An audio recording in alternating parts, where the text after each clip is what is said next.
Hello बच्चों, कैसे हैं आप सब। मेरा नाम है आशीष पांडे। आप पढ़ रहे हैं द टॉपिक मास्टर अपने प्यारे से यूट्यूब चैनल पे और आपके बैच का नाम है बेटा टारगेट 100 बैच। टारगेट 100 बैच में हम कंप्लीट साइंस का पैकेज बेटा फ्री में लेकर आए हैं, जहां पर हम औरों की तरह ऐसा नहीं कर रहे हैं कि बेटा एक चैप्टर पढ़ा दिया, दो चैप्टर पढ़ा दिया, किसी का कुछ डाल दिया, किसी का कुछ डाल दिया।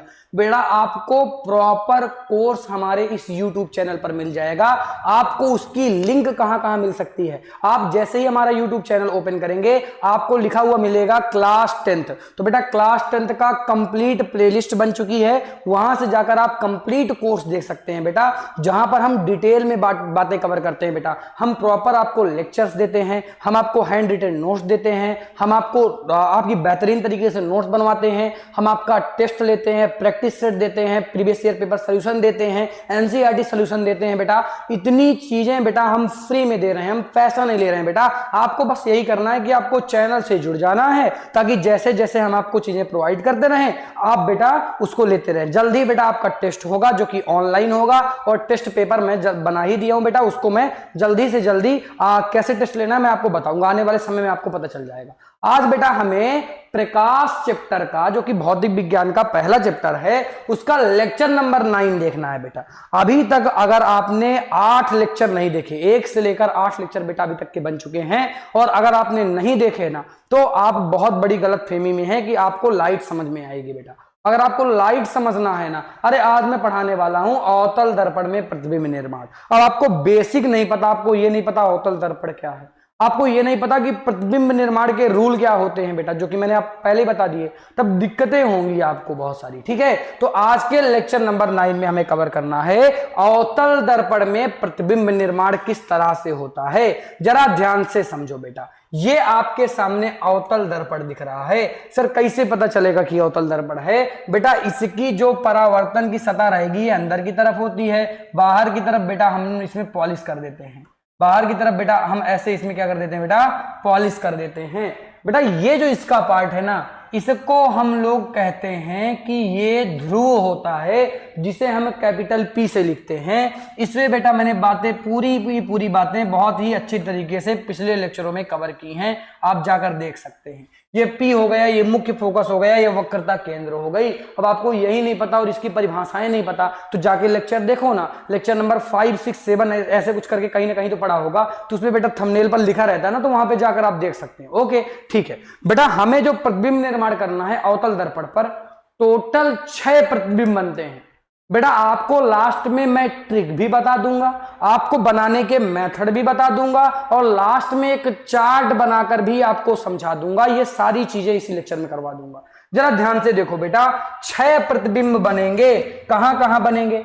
यदि वस्तु अनंत पर स्थित हो तो उसका एक अलग प्रतिबिंब बनेगा, यदि वस्तु वक्रता केंद्र के पीछे स्थित हो तो उसका अलग प्रतिबिंब बनेगा, यदि वस्तु वक्रता केंद्र पर स्थित हो तो उसका अलग प्रतिबिंब बनेगा, यदि वस्तु वक्रता केंद्र और फोकस के बीच स्थित हो तो उसका अलग प्रतिबिंब बनेगा, यदि वस्तु फोकस पर स्थित हो तो इसका भी अलग बनेगा, और यदि वस्तु फोकस और ध्रुव के बीच स्थित हो तो इसका भी प्रतिबिंब अलग बनेगा। जरा ध्यान से समझना, प्रतिबिंब नंबर 1, प्रतिबिंब नंबर 2, ये हो गया बेटा 3, ये हो गया बेटा 4, ये हो गया बेटा 5, और ये हो गया बेटा 6। ये टोटल 6 वस्तुएं हैं और इनके 6 प्रतिबिंब बनते हैं। कहां पर कौन से बनते हैं, आजा उनकी ट्रिक भी बता देता हूं, फिर बना के बता दूंगा। पहले जरा ध्यान से समझना बेटा, पहले नंबर का जो प्रतिबिंब बनेगा वो मुख्य फोकस पर बनेगा, यानी यहां पर पहले नंबर का बनेगा। दूसरे नंबर का बेटा बनेगा यहां पर, दूसरे नंबर का प्रतिबिंब यहां पर बनेगा, तीसरे नंबर का प्रतिबिंब यहां पर बनेगा, चौथे नंबर का प्रतिबिंब यहां पर बनेगा, 5वें नंबर का प्रतिबिंब बेटा यहां पर बनेगा, और छठे नंबर का प्रतिबिंब यहां पर बनेगा। और ये छठा सबसे ज्यादा बेटा मोस्ट इंपॉर्टेंट है, क्योंकि आपके एग्जामों में ये बहुत ज्यादा पूछा जाता है। ये बहुत ज्यादा इंपॉर्टेंट है क्योंकि सबसे अलग टाइप का प्रतिबिंब बनता है, यहां पर जाकर प्रतिबिंब बन रहा है। और सबके कैसे प्रतिबिंब बनेंगे मैंने बता दिया ट्रिक।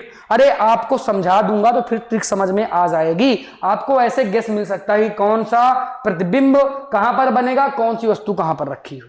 अब आ जाओ बात करते हैं बेटा, मैंने प्रतिबिंब नंबर 1 बनाना बता दिया आपको, 2 बनाना बता दिया, 3 बनाना बता दिया। मतलब तीन प्रतिबिंब किस तरह से बनते हैं, 1 नंबर, 2 नंबर, 3 नंबर, 3 नंबर वाले प्रतिबिंब, यानी तीनों ऑब्जेक्ट अलग अलग जगह में हैं, इनके कैसे प्रतिबिंब बनते हैं, इसकी बात मैंने पिछले लेक्चर में डिटेल में कर ली थी, अच्छी तरीके से पिछले लेक्चर में मैंने आपको बता दिया था।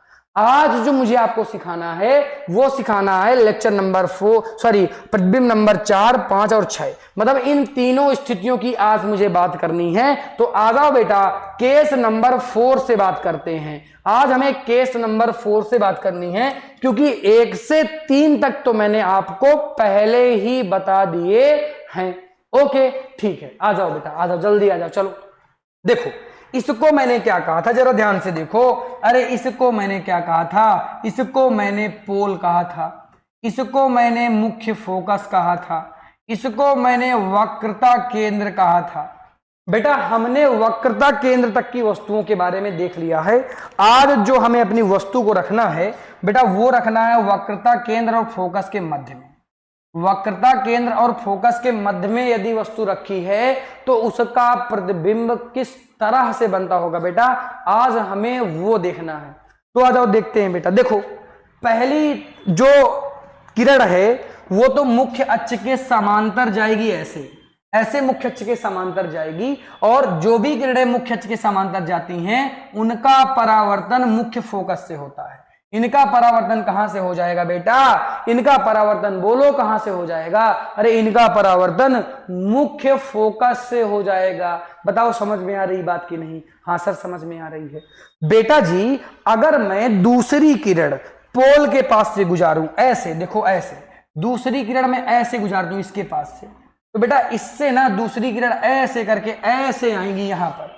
तो बेटा जो किरण बन रही है, देखो ये किरण थोड़ा सा टेढ़ी हो गई, ऐसे कर दो और फिर बेटा ऐसे कर दो, ठीक है। तो जो इमेज फॉर्मेशन होगी वो यहां पर बेटा होगी, क्योंकि दो परावर्तित किरणें यहां पर मिल रही हैं, और जब दो परावर्तित किरणें मिलती हैं तभी जाकर इमेज फॉर्मेशन होती है। जरा इस डायग्राम को क्लियर करते हैं बेटा, इस डायग्राम को क्लियर करते हैं। देखो ये डायग्राम क्लियर है कि नहीं बताओ, इस डायग्राम से समझ में आ रहा होगा क्योंकि वहां पर लाइनें टेढ़ी हो गई थी। क्या ये डायग्राम से क्लियर है कि नहीं बताओ? ये जाने वाली किरणें थी, ये आने वाली किरणें हो गई, ये आपतित किरणें हो गई, या परावर्तित किरणें हो गई। दूसरी हमने पोल के पास से गुजारी थी, दूसरी हमने पोल के पास से गुजारी थी, इसको हमने पोल यानी पी कहा था। इसको बेटा मैं कहां पे रख रहा हूं, इसको बेटा मैं इसको कहता हूं मुख्य फोकस हो गया, और इसको मैं कहता हूं कि ये वक्रता केंद्र हो गया।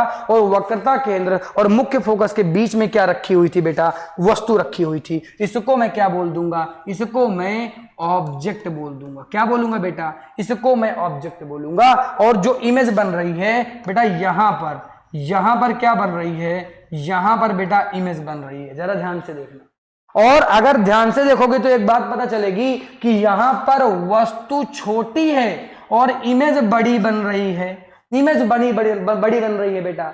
इमेज वास्तविक होगी और इमेज उल्टी होगी। वास्तविक इसलिए होगी क्योंकि परावर्तन सतह इस तरफ है, और इस तरफ जितनी इमेज बनती हैं वो सब बेटा रियल बनती हैं। रियल का मतलब वास्तविक बनती हैं। और इस तरफ जो इमेज बनेगी बेटा, यहां पर जो इमेज बनेगी, यहां पर बेटा आभासी इमेज बनेगी, क्योंकि यहां पर इमेज तो नहीं बन रही है, इमेज तो इस तरफ बन रही है, इसीलिए वास्तविक होगी। और उल्टी क्यों होगी, इसका तीर देखो ऊपर की तरफ है, इसका तीर देखो नीचे की तरफ है, इसीलिए ये उल्टी इमेज बनेगी। हमने लिखा बेटा कि इमेज फॉर्मेशन कैसे होगा, हमने लिखा कि प्रतिबिंब वक्रता केंद्र के पीछे बनेगा, वास्तविक बनेगा, उल्टा बनेगा और वस्तु से बड़ा बनेगा। तो बताओ कौन सी बात जो आपको समझ में नहीं आई? अरे इनमें से कौन सी बात है जो इस डायग्राम ने आपको समझाई नहीं, इस डायग्राम ने आपको एक्सप्लेन नहीं की? अरे बोलो कोई चीज है क्या ऐसी जो आपको समझ में ना आई हो? इनमें से बताओ कोई ऐसी चीज। अरे कमेंट कर दो, मैं जरूर रिप्लाई करूंगा बेटा, कमेंट करो, ठीक है। कोई बात है क्या जो समझ में ना आई हो? अरे बढ़िया तरीके से समझ में आया कि नहीं? हाँ सर समझ में आ गया। आ जाओ बेटा आगे बढ़ते हैं। फिर अगर ये समझ में आ गया आपको तो अब हम बात करेंगे केस नंबर 5 की। किसकी बात करेंगे बेटा? केस नंबर 5 की। अच्छा हमें केस नंबर 5 की बात करनी है, और केस नंबर 5 में हमारा जो ऑब्जेक्ट है, जो वस्तु है, वो फोकस पर स्थित है बेटा। फोकस पर स्थित है, यानी बेटा इसको मैं क्या बोलता हूं, जरा ध्यान से समझो। देखो इसको मैं बोलता हूं कि ये पोल है, यानी ध्रुव है। ये बेटा क्या है, ये फोकस है। ये बेटा क्या है, ये कौन है, ये वक्रता केंद्र है। और वस्तु इस बार कहां पे स्थित है बेटा, इस बार वस्तु ध्रुव पर स्थित है। कहां पर, सॉरी ये मुख्य फोकस पर स्थित है। कहां पर, मुख्य फोकस पर स्थित है। तो बेटा पहली किरण तो मुख्य अक्ष के समांतर ही जाएगी, पहली किरण बेटा मुख्य अक्ष के समांतर जाएगी, ऐसे करके मुख्य अक्ष के समांतर पहली किरण गई ऐसे। तो मुख्य अक्ष के समांतर जो भी किरणें जाएंगी वो कहां से बेटा परावर्तित हो जाएंगी, वो मुख्य फोकस से होकर यूं करके ऐसे परावर्तित हो जाएंगी। देखो थोड़ा सा लाइन टेढ़ी हुई होगी, आप सही कर लीजिएगा, ये ऐसे बेटा परावर्तित हो जाएंगी। और दूसरी किरण कहां से गुजार दो, वक्रता केंद्र से बेटा ऐसे दूसरी किरणें किधर से गुजार दो, दूसरी किरणें ऐसे वक्रता केंद्र से गुजार दोगे ऐसे। थोड़ा सी इस लाइन को और सीधी कर लेता हूं, रुको 1 मिनट रुक जाओ, 1 मिनट। ये देखो ऐसे करके थोड़ा सा इसको पीछे कर दो ऐसे, और ये वस्तु हो गई, और इस लाइन को थोड़ा सा यूं करके ऐसे ले जाओ, देखो ऐसे, ये देखो बन गई अब ये। तो बेटा इधर से जो किरणें जा रही हैं आपको पता होगा, जाने वाली किरणें परावर्तित होने के पश्चात इसी मार्ग से वापस लौटती हैं। ये वक्रता केंद्र का बेटा रूल था। अगर आपने रूल नहीं पढ़ा तो पिछले लेक्चर जरूर देख लीजिए, वहां पर मैंने रूल आपको बताया था। तो ये तो बेटा रूल बताया था मैंने, रूल हो गए। तो आपको समझ में आ रहा होगा ना, क्या नहीं बेटा, ठीक है ठीक है, ओके ओके, 1 मिनट बेटा, 1 मिनट दे दो मुझे, चार्जिंग ऑन कर देता हूं, नहीं तो लैपटॉप खत्म, बैटरी खत्म हो जाएगी बेटा जी। ठीक है, ऑन हो गया बेटा, आ जाओ। तो जरा ध्यान से देखो, जो प्रतिबिंब बनेगा ना वो अनंत में कहीं बनेगा बेटा। यहां पर कहां बनेगा, कहीं ना कहीं ये प्रतिबिंब अनंत में बनेगा। कहां पर बनेगा, अरे प्रतिबिंब कहीं ना कहीं पीछे अनंत पर बनेगा, और बहुत बड़ा प्रतिबिंब बनेगा बेटा, क्योंकि अनंत में बन रहा है, और जितना दूर बनेगा बेटा उतना ही बड़ा प्रतिबिंब बनेगा। आ जाओ बेटा, इन सभी बातों को लिख लेते हैं, और प्रतिबिंब वास्तविक ही रहेगा क्योंकि प्रतिबिंब इसी तरफ बन रहा है। जरा ध्यान से देखो, आ जाओ इन बातों को लिख लेते हैं। अरे जरा ध्यान से देख लो, देखो इधर इधर देखो, ये किरणें जा रही थी, परावर्तन के पश्चात इधर से होकर गई, ये वस्तु थी। वक्रता के ये कहां पर था, वस्तु के कहां पर स्थित है, ये मुख्य फोकस पर स्थित है। ये बेटा कहां पर है, ये सेंटर ऑफ कर्वेचर यानी वक्रता केंद्र हो गया। और बेटा इसको मैंने क्या कहा था, इसको मैंने पी यानी ध्रुव कहा था। इससे जाने वाली किरणें आ जाती हैं इसी मार्ग से, जो इसी मार्ग से जा रही हूं उसी मार्ग से वापस आएंगी। तो ये तो डायग्राम हमने बना दिया, ये वस्तु है बेटा, ये कौन है, वस्तु है। पीछे कहीं पर इमेज बनेगा, मतलब यहां पर कहीं ना कहीं इमेज बन रही होगी, तो इमेज बहुत बड़ी बनेगी। तो हमने लिखा बेटा कि प्रतिबिंब जो बनेगा वो तो अनंत पर बनेगा, बहुत दूर जाकर कहीं पर बनेगा, हम कह देते हैं अनंत पर बनेगा। और बेटा ये वास्तविक होगा। वास्तविक क्यों होगा, क्योंकि जो भी इधर इमेज फॉर्मेशन होगा इस तरफ होगा, तो बेटा इधर कैसा होगा, इधर रियल होगा। इस तरफ जो भी इमेज बनेंगी, अगर दर्पण के पीछे बनेंगी तो आभासी बनेगी। तो अभी तो इसी तरफ बन रही है बेटा वास्तविक, और उल्टी कैसे है, तो तीर तो इसी तरफ रहेगा, नीचे की तरफ रहेगा, तो उल्टी बनेगी वस्तु, और अत्यधिक बड़ी बनेगी, बहुत बड़ा प्रतिबिंब बनेगा बेटा, बहुत बड़ा प्रतिबिंब बन के आएगा। क्या ये केस नंबर 5 भी आपको समझ में आ गया क्या, अरे बोलो केस नंबर 5 समझ में आया। तो केस नंबर 6 की बात कर लेते हैं, आ जाओ बेटा जी, आ जाओ केस नंबर 6 की बात कर लेते हैं। अभी बेटा मैं आपको चार्ट बनवा दूंगा, चार्ट से भी सारी चीजें क्लियर होने वाली हैं, कहीं पर कोई भी दिक्कत आपको महसूस नहीं होने देंगे हम आपको। अब हमारी कोशिश यही रहती है कि हर एक बच्चे को समझ में आए। बेटा यहां पर जब आप आते हैं तो ये माइंड सेटअप लेकर आइए कि आप क्लासरूम में आ रहे हैं, और क्लासरूम में बेटा जिस तरह से क्लासरूम्स चलती है ना, ये रिकॉर्डिंग नहीं है ऐसे कि रिकॉर्ड है, अरे ये है वो होता है, स्पीड में पढ़ा दिया 10 मिनट में खत्म कर दिया। बेटा ऐसे नहीं है, हम कॉन्सेप्ट को बनाते हैं। जब आप पढ़ते हैं यहाँ पर तो थोड़ा सा समय तो जाएगा, अरे 30 मिनट का समय तो होना चाहिए एक लेक्चर के लिए यार। एक लेक्चर को 20 से 30 मिनट के बीच में हम डिजाइन करते हैं, और उसी तरह से लेक्चर्स आपको मिलते हैं। कंप्लीट साइंस हमारे यूट्यूब पर अपलोडेड है, आप वहां से जाकर देख सकते हैं। आ जाओ बेटा, चलो फिर, जब वस्तु फोकस और ध्रुव के बीच में स्थित हो, पहले फोकस और ध्रुव बना तो लेते हैं। देखो ये हमने कहा कि ये P है यानी फोकस है, ये हमने कहा कि ये ध्रुव है यानी ये P है यानी ध्रुव है, ये फोकस हो गया, ये सेंटर ऑफ कर्वेचर हो गया।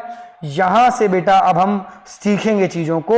यहां पर परावर्तन हो रहा है, तो बाहर की तरफ हमने क्या किया है, बाहर की तरफ हमने पॉलिश की। ओके ठीक है, क्योंकि अवतल दर्पण की बात करते हैं, अवतल दर्पण में बाहर ही पॉलिश करते हैं।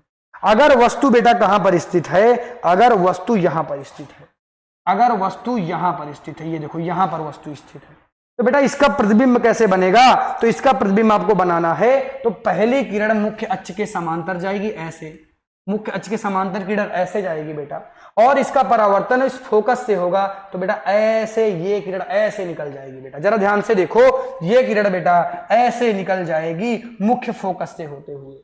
दूसरी किरण आपको वक्रता केंद्र से होकर गुजारना है, और वक्रता केंद्र से जो जाता है वही वापस आ जाता है उसी मार्ग में। तो बेटा दूसरी किरण अगर आप ध्यान से देखेंगे तो दूसरी किरण आपको ऐसे दिखेगी, ये करके ऐसे करके दिखेगी। रुक जाओ, लाइनें टेढ़ी हो गई थोड़ा सा, तो इसको मैं मेंटेन करता हूं। ये ऐसे कर दिया। अब बेटा इसको अगर मुझे वक्रता केंद्र से होकर गुजारना है यूं करके, तो मुझे ये ऐसे गुजारना पड़ेगा। फिर से टेढ़ी हो गई लाइन, अरे एक मिनट दे दो बेटा, फिर ये ऐसे करके। तो यहां पर वक्रता केंद्र था, ये वक्रता केंद्र था। तो बेटा इस डायग्राम को थोड़ा सा मैं भी क्लियर कर दूंगा, टेंशन मत लेना, अभी क्लियर कर दूंगा। ये पीछे कभी नहीं मिलेंगी, क्योंकि एक का डायरेक्शन इस तरफ, एक का डायरेक्शन इस तरफ, तो पीछे तो कभी नहीं मिलेंगी।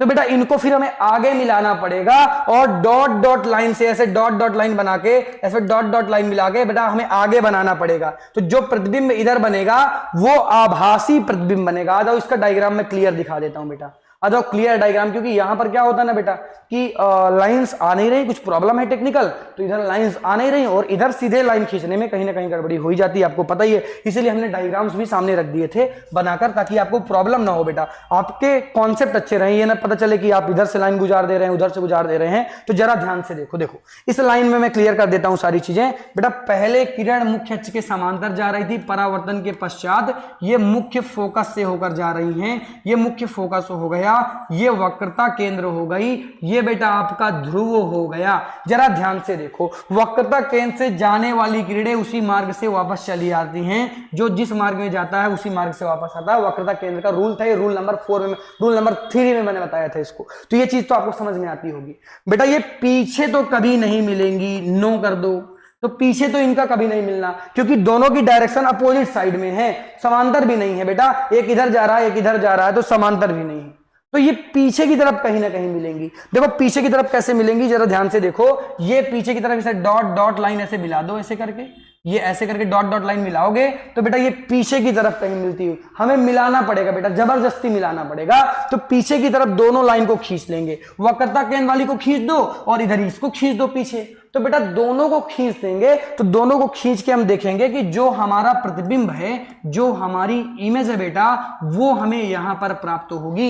इमेज वस्तु से बड़ी बनेगी, और इमेज इस तरफ बन रही है, क्योंकि बेटा इमेज इस तरफ बन रही है, इसीलिए इमेज कैसी होगी, इमेज आभासी होगी। और बेटा तीर का सिर देखो, तीर का सिर ऊपर की तरफ हो गया इस बार, यानी ये वस्तु सीधी होगी। ये पहली वस्तु है बेटा ऐसी जो, सॉरी वस्तु कह रहा हूं, ये पहली इमेज ऐसी है जो सीधी बन रही है। तो हमने लिखा भी कि बेटा इमेज जो बनेगी वो दर्पण के पीछे बनेगी, आभासी और सीधी बनेगी, और लार्जर देन दी ऑब्जेक्ट मतलब वस्तु से बड़ी बनेगी। लिख लो बेटा इसका मतलब होगा वस्तु से बड़ी, वस्तु से बड़ी बनेगी, वस्तु से बेटा बड़ी इमेज बनेगी। तो इसको लिख लेना बेटा। यहां पर सामने आपको डायग्राम भी बना दिए गए हैं बहुत ही अच्छे तरीके से, आप बेटा मेजर करके बनाइएगा, बहुत बढ़िया बढ़िया डायग्राम बनाइएगा। डायग्राम में गड़बड़ी मत करिएगा बेटा, रे डायग्राम्स अगर आप गड़बड़ करेंगे तो आपके नंबर्स जरूर कटेंगे। तो यहां पर प्रैक्टिस बेटा करनी पड़ेगी, एक बार में नहीं आता ना, तो आपको प्रैक्टिस करेंगे तो प्रैक्टिस से सारी चीजें समझ में आ जाएंगी। ओके ठीक है बेटा, प्रैक्टिस से जरूर चीजें समझ में आएंगी। बिल्कुल बेटा, बिल्कुल बिल्कुल। आ जाओ बेटा, यहाँ पे आ जाओ, जल्दी आओ, इधर आओ, चलो सभी बच्चे इधर आ जाओ, जल्दी आ जाओ। आ गए क्या? ठीक है, चलो आ जाओ, रिवाइज करवा देता हूं। आ जाओ, जो मैंने पढ़ाया रिवाइज करवा देते हैं बेटा जी। देखो, जब वस्तु फोकस और वक्रता केंद्र के बीच में स्थित होती है तो उसका प्रतिबिंब वक्रता केंद्र के पीछे बनता है। और यह प्रतिबिंब बेटा कैसा बनेगा? वास्तविक बनेगा, उल्टा बनेगा, वस्तु से बड़ा बनेगा। वस्तु से बहुत बड़ा नहीं, वस्तु से बड़ा बनेगा, बस लिख ले, वस्तु से बड़ा बनेगा बेटा। तो ये बात समझ में आई। यदि वस्तु कहां पर स्थित हो बेटा? फोकस पर स्थित हो। तो यहां पर जो डायग्राम बना हुआ है, थोड़ा सा इजी डायग्राम मैंने बना दिया है, तो इस डायग्राम को आप याद रखिएगा। मैंने थोड़ा सा टफ बनाया था डायग्राम, आपको याद होगा, मेरा वाला दूसरा था, यहां पर दूसरा बना हुआ है बेटा। ये फोकस है, देखो ये फोकस है। इस फोकस से ये किरणें जाएंगी तो मुख्य अक्ष के समांतर हो जाएंगी। अगर ये फोकस से किरणें जाएंगी तो मुख्य अक्ष के समांतर हो जाएंगी। जब ये समांतर हो जाएंगे बेटा तो ये पीछे जाकर कहीं मिल रही होंगी और पीछे बेटा ये अनंत पर जाकर मिलेंगी। कहां जाकर मिलेंगी? पीछे ये अनंत पे जाकर मिलेंगी। तो बेटा इनका जो प्रतिबिंब बनेगा वो अनंत पर बनेगा। डायग्राम इजी है बेटा, ये वाला अनंत पर बनेगा और ये वास्तविक बनेगा, उल्टा बनेगा, वस्तु से बहुत बड़ा बनेगा, क्योंकि अनंत पर बन रहा है तो वस्तु से तो बड़ा बनेगा।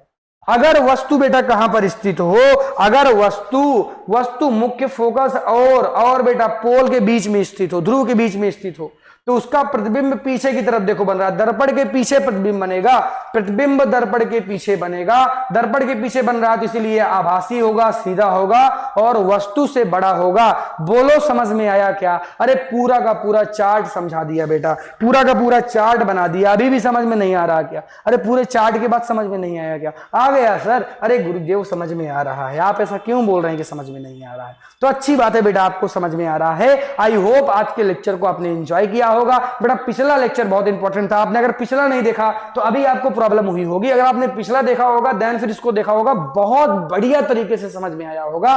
तो बेटा आपसे मिलता हूं मैं नेक्स्ट लेक्चर पर। Thank you so much for watching. टाटा बाय बेटा, बाय।